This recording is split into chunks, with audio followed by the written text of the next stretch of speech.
Hi friends, ഇന്ന് ഞാൻ നിങ്ങളുമായിട്ട് ഷെയർ ചെയ്യുന്നത് നല്ല ടേസ്റ്റി ആയിട്ടുള്ള ഒരു സ്റ്റഫ്ഡ് റൊട്ടിയുടെ റെസിപ്പിയാണ്.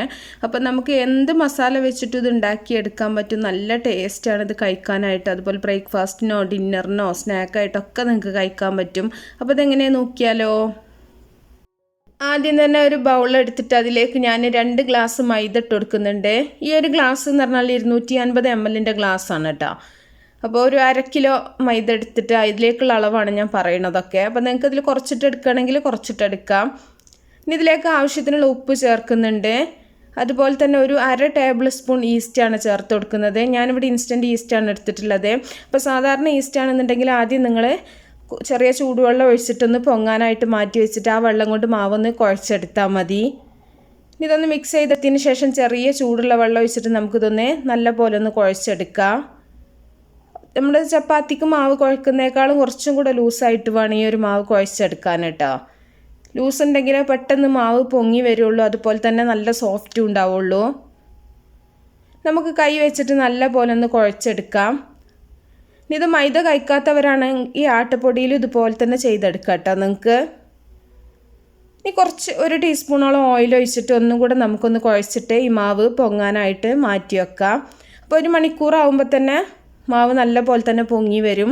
അപ്പോൾ തണുപ്പുള്ള സ്ഥലങ്ങളാണെന്നുണ്ടെങ്കിൽ കുറച്ച് സമയം എടുക്കും കേട്ടോ. അപ്പോൾ അതിനനുസരിച്ചിട്ടുള്ള സമയം നിങ്ങൾ വെച്ച് കൊടുക്കുക.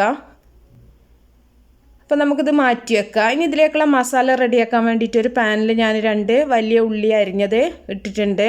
അതിലേക്ക് ആവശ്യത്തിനുള്ള ഓയിലും കൂടെ ഒഴിച്ചിട്ട് നമുക്ക് ഈ ഉള്ളി ഒന്ന് വഴറ്റിയെടുക്കാം. ഓയിലോ വെളിച്ചെണ്ണയിലൊക്കെ നിങ്ങൾക്ക് ചെയ്തെടുക്കാൻ പറ്റും കേട്ടോ. അതൊക്കെ നമ്മളുടെ ഇഷ്ടത്തിനനുസരിച്ചിട്ട് ചെയ്താൽ മതി. ഇനി ഇതിലേക്ക് കുറച്ച് ഉപ്പും കൂടെ ഇട്ടിട്ട് നമുക്കൊന്ന് വഴറ്റിയെടുക്കാം. എന്നാൽ പെട്ടെന്ന് തന്നെ ഉള്ളി വഴന്ന് കിട്ടും. അപ്പോൾ ഞാനിങ്ങനെ ടീസ്പൂണിൽ അളന്നിട്ടൊന്നല്ല ഉപ്പ് ചേർക്കാറുള്ളത് കേട്ടോ. ഉപ്പ് ഇങ്ങനെ ഒരു അളവിലാണ് ചേർക്കാറാണ്. പിന്നെ ഇല്ലയെന്നുണ്ടെങ്കിൽ നമ്മൾ പിന്നെ ചേർത്ത് കൊടുക്കും. ഇനി ഇതിലേക്ക് നമുക്ക് ഇഞ്ചി, കറിവേപ്പില, പച്ചമുളക് അരിഞ്ഞത് ഇട്ട് കൊടുക്കുന്നുണ്ട്. ഇഞ്ചി ചെറിയൊരു കഷ്ണം മതി. കറിവേപ്പില നിങ്ങളുടെ ഇഷ്ടത്തിനനുസരിച്ച് ഇട്ട് കൊടുക്കുക. അതുപോലെ തന്നെ പച്ചമുളകും നിങ്ങളുടെ എരിവിന് ആവശ്യമായിട്ടുള്ള മുളക് എടുത്തിട്ട് ചേർക്കുക കേട്ടോ. ഇനി നമുക്കിതൊന്നും കൂടെ നല്ല പോലെ ഒന്ന് വഴറ്റി കൊടുക്കുക. ഒരുപാട് അങ്ങോട്ട് ബ്രൗൺ കളർ ആക്കേണ്ട ആവശ്യമില്ല. ഉള്ളി നന്നായിട്ടൊന്ന് വഴന്ന് വന്നാൽ മാത്രം മതി.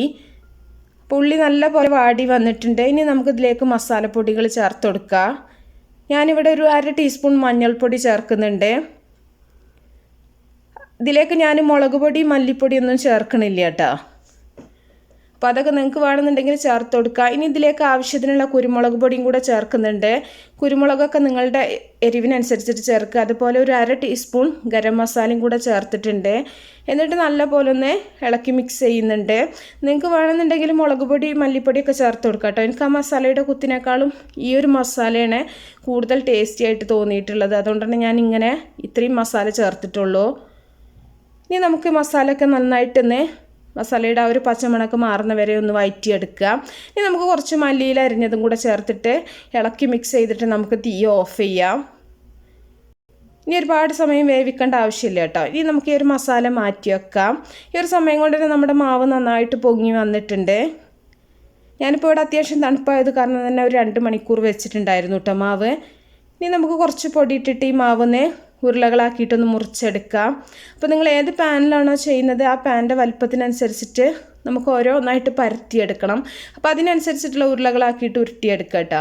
ചെറുതോ വലുതോ നമുക്ക് ആക്കിയെടുക്കുക. അതൊക്കെ നമ്മളുടെ ഇഷ്ടം പോലെ ചെയ്താൽ മതി. ഇനി നമ്മൾ ഇത് സാധാരണ നമ്മൾ റൊട്ടിയൊക്കെ പരത്തൂലേ, ചപ്പാത്തിയൊക്കെ പരത്തുന്ന പോലെ തന്നെ ഒരു പലകയിൽ പൊടിയിട്ടിട്ട് ഒന്ന് പരത്തിയെടുക്കുക. കൈ വെച്ചിട്ട് പരത്തിയിട്ടുണ്ടെങ്കിലും പരന്ന് കിട്ടും. പക്ഷെ നമുക്ക് എല്ലാ ഭാഗവും ഒരേ കനത്തിലായി കിട്ടൂല കേട്ടോ. അതുകൊണ്ട് തന്നെ നമ്മൾ കുഴൽ വെച്ചിട്ട് തന്നെ ഒന്ന് പരത്തിയെടുക്കുക. ഇനി നമുക്ക് പരത്തിയതിന് ശേഷം നമ്മൾ ഇതൊരു പാനിൽ കുറച്ച് ഓയിലോ നെയ്യോ ബട്ടറോ നിങ്ങളുടെ ഇഷ്ടം പോലെ കുറച്ച് ഒഴിച്ചിട്ടൊന്ന് തടവി കൊടുക്കുക. എന്നിട്ട് നമ്മൾ പരത്തി വെച്ചിട്ടുള്ള ആ റൊട്ടി ഇതിൽ ഓരോന്നായിട്ട് ആ പാനിൻ്റെ കറക്റ്റായിട്ട് തന്നെ നമ്മളൊന്ന് വെച്ച് കൊടുക്കുക. ഇനി നമ്മൾ ഉണ്ടാക്കി വെച്ചിട്ടുള്ള മസാലയിൽ നിന്നൊരു പകുതി മസാല ഞാൻ ഇതിലേക്ക് ഇട്ട് കൊടുക്കുന്നുണ്ട്. ഞാൻ 2 പ്രാവശ്യമായിട്ട് 2 എണ്ണമായിട്ടാണ് ചെയ്യുന്നത് കേട്ടോ. അതുകൊണ്ട് തന്നെ പകുതി ഇതിലേക്ക് ഇട്ടിട്ടുണ്ട്. ഇനി നമ്മൾ ഒരു 4 മുട്ട പുഴുങ്ങി വെച്ചിട്ടുണ്ടായിരുന്നു. അതിലൊരു 2 മുട്ട കഷ്ണങ്ങളാക്കിയത് ഇതിൽ വെച്ച് കൊടുക്കുന്നുണ്ട്. അപ്പോൾ മുട്ട നിങ്ങളുടെ ഇഷ്ടം പോലെ നിങ്ങൾക്ക് ചേർത്ത് കൊടുക്കാം കേട്ടോ. ഇനി മറ്റേ ഒരു റൊട്ടി എടുത്തിട്ട് നമ്മളിതൊന്ന് കവർ ചെയ്തിട്ട് നല്ല പോലെ ഇതൊന്ന് പ്രസ് ചെയ്ത് കൊടുക്കുക. അതിൻ്റെ സൈഡൊക്കെ നന്നായിട്ട് തന്നെ ഒട്ടിച്ച് കൊടുക്കുക കേട്ടോ. എന്നിട്ട് നമ്മളിത് സ്റ്റൗവിൽ വെച്ചിട്ട് ചെറിയ തീയിൽ വെച്ചിട്ട് ഒന്ന് വേവിച്ചെടുക്കണം. കുറച്ച് സമയം ഒരു ഭാഗം റെഡിയാകാൻ വേണ്ടിയിട്ട് നമ്മൾ അടച്ചു വെക്കുക. പിന്നെ നമ്മൾ തുറന്ന് കഴിഞ്ഞിട്ട് കുറച്ച് ബട്ടർ ഒന്ന് മുകളിൽ തേച്ച് കൊടുത്തിട്ട് ഇതൊന്ന് തിരിച്ചിട്ടിട്ട് ഈ ഒരു സൈഡും കൂടെ നമ്മൾ നല്ല പോലെ ഒന്ന് വേവിച്ചെടുക്കുകയാണ്. വളരെ തീ കുറച്ച് വെച്ചിട്ട് ചെയ്യുക. തീ കൂടിയിട്ടുണ്ടെങ്കിൽ പെട്ടെന്ന് തന്നെ കരിഞ്ഞു പോവും. അപ്പോൾ നമുക്ക് ആ ഒരു ഭാഗം കൂടെ റെഡിയായിട്ട് ഒന്നും കൂടെ ഒന്ന് മൊരിയിച്ചെടുക്കാം. അപ്പോൾ നല്ല സോഫ്റ്റാണ് കേട്ടോ. അപ്പോൾ ഒന്നുകൂടെ ഒന്ന് തിരിച്ചിട്ടിട്ടുണ്ട്. അപ്പോൾ നമ്മുടെ ഈ ഒരു റൊട്ടി റെഡി ആയിട്ടുണ്ട്. നമുക്കൊരു പ്ലേറ്റിലേക്ക് മാറ്റാം. കരിയാണ്ട തന്നെ നമുക്ക് കിട്ടിയിട്ടുണ്ട്. അപ്പോൾ ഇത് നല്ല ടേസ്റ്റാണ് കഴിക്കാനായിട്ട്. ഇത് നമുക്ക് എങ്ങനെ നമ്മുടെ ഇഷ്ടത്തിനനുസരിച്ചിട്ട് പീസുകളാക്കിയിട്ട് മുറിച്ചെടുക്കാം. അപ്പോൾ ഇത് നിങ്ങൾക്ക് ബ്രേക്ക്ഫാസ്റ്റിനോ വൈകുന്നേരത്തിനൊക്കെ ഉണ്ടാക്കാൻ പറ്റും കേട്ടോ. നല്ല ടേസ്റ്റാണ് കഴിക്കാൻ. അപ്പോൾ എല്ലാവരും ഉണ്ടാക്കി നോക്കുക. ഇഷ്ടപ്പെടുമ്പോൾ തീർച്ചയായിട്ടും അപ്പോൾ നിങ്ങളെ ഫീഡ്ബാക്കൊക്കെ അറിയിക്കുക. അതുപോലെ നിങ്ങൾക്ക് ഇഷ്ടമായ ലൈക്ക് ചെയ്യാനും ഷെയർ ചെയ്യാനും നിങ്ങൾ മറക്കരുത്. അപ്പോൾ നല്ല റെസിപ്പികളൊക്കെ ആയിട്ട് നമുക്ക് അടുത്തൊരു വീഡിയോയിൽ കാണാം. ഓക്കേ.